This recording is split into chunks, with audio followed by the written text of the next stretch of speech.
Welcome to Tyler's Talk, ladies and gentlemen. Today is November the 16th, 2024. We're going to be talking about TNA and Friday Night SmackDown because we found out who is the fifth member for Solo's team. Nobody is the fifth member of Roman's team yet, but we will find that out maybe on Raw because War Games is coming up. I believe it's in 2 weeks.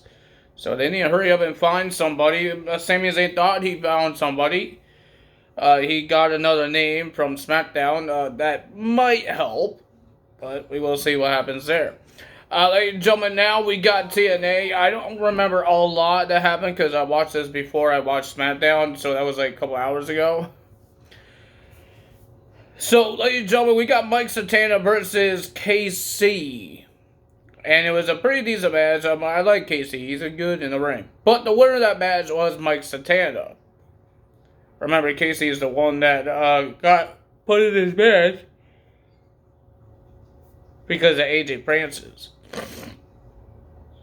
We got, looks like we're going to have a 6-man tag team match next week with the Hardys, Mr. Ace Austin, versus Trent Seven, Hammerstone, and Jake something. They all brawled. I thought it was supposed to happen in Turning Point, but I guess not. Speaking of Turning Point, we got Alicia Edwards will go one-on-one with Masha Slamovich for the championship next week, and whoever wins will face the Jordan Grace because she gets a rematch for her championship at Turning Point. So whoever wins, they will face Jordan Grace at Turning Point. And we heard there's a turkey match. It's like whoever loses has to wear a turkey suit. So whoever gets pinned will have to wear the turkey suit. I know one of the good hands in there, John Skyler, PCO, Joe Hendry, Brian Myers. And that's the only people I know that's in there. It's a multi-man match, and whoever gets pinned, they will wear the turkey suit. I think it's going to be somebody, like one of the good hands. John Skyler should do that, because he's a jobber. Everybody else is a good, actually wins matches. PCO is a champion, so why would he wear a turkey thing? We got the Rascals versus Out Angels and Jake Chris. Interesting tag team. I thought it was a pretty decent tag team match, but the winner of that match was the Rascals. And they had the tribute for the Motor City Machine Guns doing the, I think there was a taunt. And there was a tribute to Chris Bay, because the guy has a really bad neck injury, and they had a tribute for him too. Everybody was wearing a Chris Bay's tribute shirt. Every good guy, mostly the heels, doesn't really have that. And then we had the Norton Angry, whatever the name is. We have Sinner and Saint, that team, and Josh Alexander versus Steve Macklin. Eric Young and Jonathan Gross from Denver, they were facing Josh Alexander and the Good Hands. They won the match. But ladies and gentlemen, Steve Macklin wasn't done there. At the end, during the match, Steve Macklin they did their tag team move, Eric Young and Steve Macklin.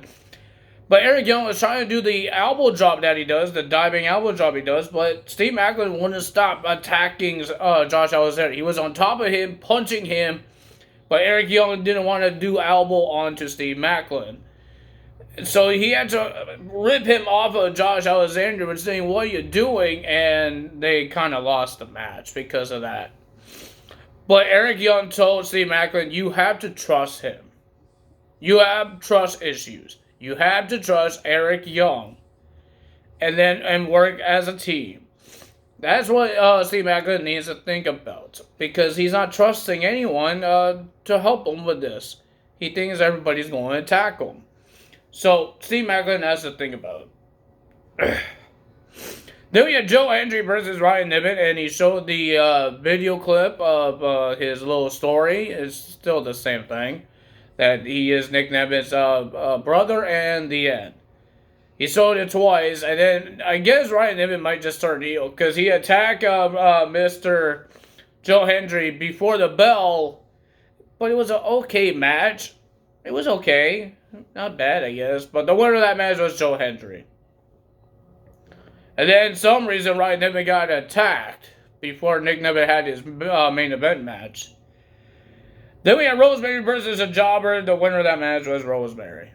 I'd rather have her face Wendy Chu again because she had a big match last week and now she's fighting a jobber. Cool. I don't know what happened there.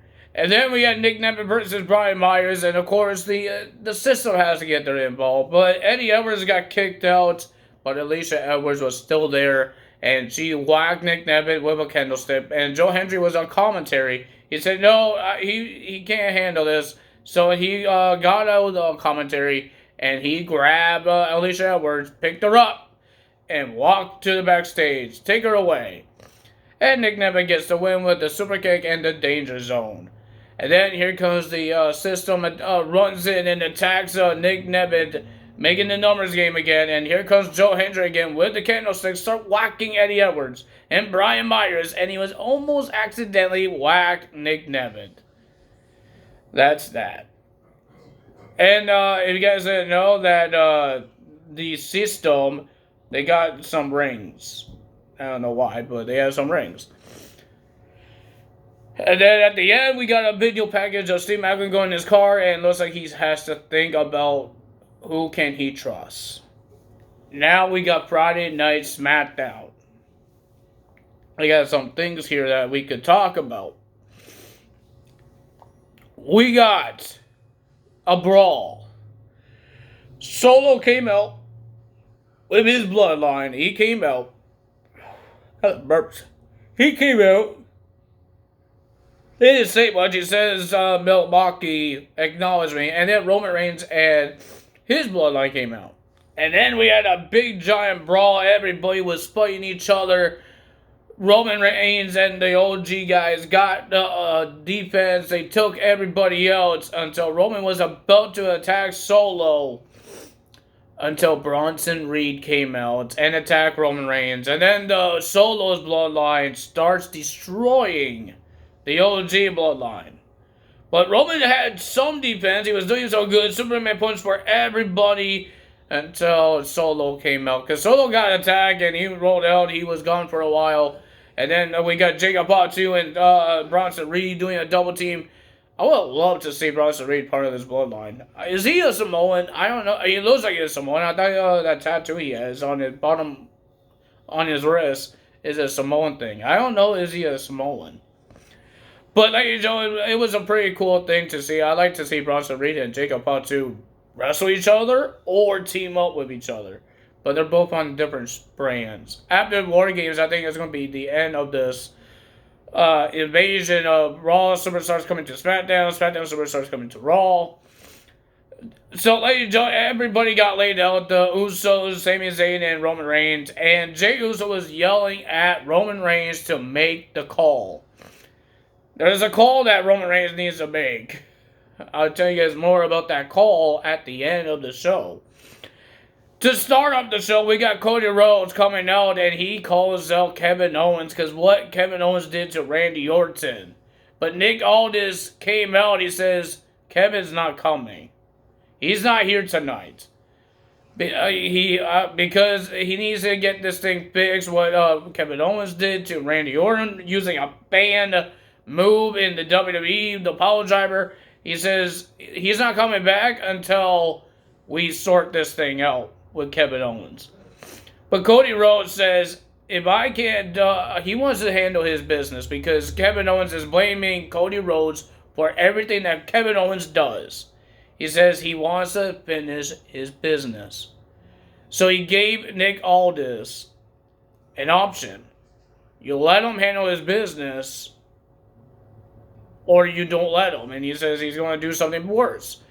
And he says he's not waiting. He's not being patient. So Nick Aldis has to choose something. So we got a face-to-face between Kevin Owens and Cody Rhodes next week on SmackDown. Let's see what happens. War Games is coming up. So I'm happy that Cody Rhodes is not part of this War Games with the Bloodline. Looks like he's done with it. Now he's with the Kevin Owens thing. We wanted to see this because what happened at Bad Blood, and then Crown Jewel happened, so he lost his focus on Kevin Owens to Gunther. So now we get Kevin Owens and Cody Rhodes and this whole revenge thing. Ladies and gentlemen, we have a triple threat match. So there's going to be multiple triple threats in this tournament to become the first ever Women's United States Champion. I thought Raw is in it too, but it looks like it's only the Women's of SmackDown right now. Maybe Raw will have their own. I have no idea, but we heard that the finals of this tournament will happen on Saturday night's main event. So we will find a new champion in December. Not in November, not with War Games. It will be in December. So that's going to be interesting. And they got some interesting people. They got Beat Bad making her wrestling debut on Friday Night SmackDown. Lopez is going to wrestle as well. She's not in this one, but she's in the next couple weeks one. Or she's in next week. No, I don't think she is in next week. Next week is Bianca Belair, Chelsea Green, and Belair Davenport. That's who's in next week's. I don't know when Lopez is going to wrestle, but they used to wrestle on NXT, so they should be wrestling. So we got Bayley versus Candice LeRae versus B-Fab in the first round of the tournament. I thought it was a pretty decent match. B-Fab did a good job. Even Candice LeRae. Candice is actually getting more opportunities since Indy Hartwell got released. She's getting more opportunities. I think Candice should win the United States Championship someday in the future. But, ladies and gentlemen, the winner of that match was Bayley. Bayley won the match. Good job for Bayley. And then we got LA Knight making his open challenge, but Sami Zayn, LA Knight was the guy that Sami Zayn says he had. He thought of. He thought about LA Knight to be the fifth member, and looks like LA Knight says no. It's not his fight, and he doesn't want to do it. So, and then LA Knight had an open challenge for his United States Championship. Legato's came out. Santos Escobar came out. He wants the title, but LA Knight says, I've beaten you already. And he sees Berto looking right at it. Looks like he's hungry. He says, I would give him an opportunity. So we got Berto versus LA Knight, but Berto attacked LA Knight before the match. But I thought it was a pretty decent match. Berto did a good job, but the winner of that match was LA Knight, still your United States Champion. And then we got Motor City Machine Guns versus the Street Profits for the WWE Tag Team Championships. It was a pretty decent tag team match, but at the end, Tommaso Ciampa came out and started attacking everybody. It was a no contest. And then Johnny Gargano came out and tried to stop Tommaso Ciampa. What are you doing? Why are you attacking these guys? And Tommaso Ciampa shoves Mr. Johnny Gargano, and he's keep yelling and saying he wants the tag titles. He was thinking about anything, a whole bunch of things. And then Motor City Machine Guns tried to apologize to the Street Profits, helping them up, saying that that's not from us. We didn't do that. And then Angelo Dawkins just punched Alex Shelley in the face. And looks like we might have a heel turn of the Street Profits. Montez Ford didn't stop it, and he did not attack as well, but it could happen. Montez Ford looks angry. Well, we got Nia Jax versus Naomi for the WWE Women's Championship. Her three best friends, Bayley, Jade Cargill, and Bianca Belair, says they have her back because of all the help that Nia Jax has. But, ladies and gentlemen, during the match, we saw in backstage, Liv Morgan and Raquel attacking Bianca Belair and Jade Cargill. And then in the ring, we got Tiffany Stratton in the ring and helping Nia Jax at ringside. And then Bayley comes out and attacks Tiffany Stratton. And then here comes Candice LeRae attacking Bayley and making a distraction for Naomi. The winner of that match and still your WWE Women's Champion, Nia Jax. Well, ladies and gentlemen, we will see a lot of what's going to happen on Raw because I already seen it because of the spoilers. I'm not a fan of that. But it looks like Braun Strowman is the fifth man to be in the Solos bloodline. Who will be in the fifth man of Roman's bloodline? At the end, we got Roman Reigns sitting in the chair, hurt, grabs his phone and he says, call the wise man. But his number was disconnected. What is happening there? Will Paul Heyman make his return or not? We don't know. It could be at Survivor Series War Games. It could be one of the top big returns like they did on with CM Punk last year. So we could see that happen. If you guys enjoyed this video, hit the like button, leave a comment below, hit the subscribe button, hit that notification bell, and I will see you guys. I don't think there's a pay-per-view today. That's next weekend for AEW's Full Gear.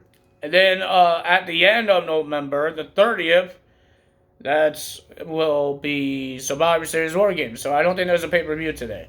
So I will see you guys on Tuesday for Monday Night Raw results. That's all for me today. That was all. Bye!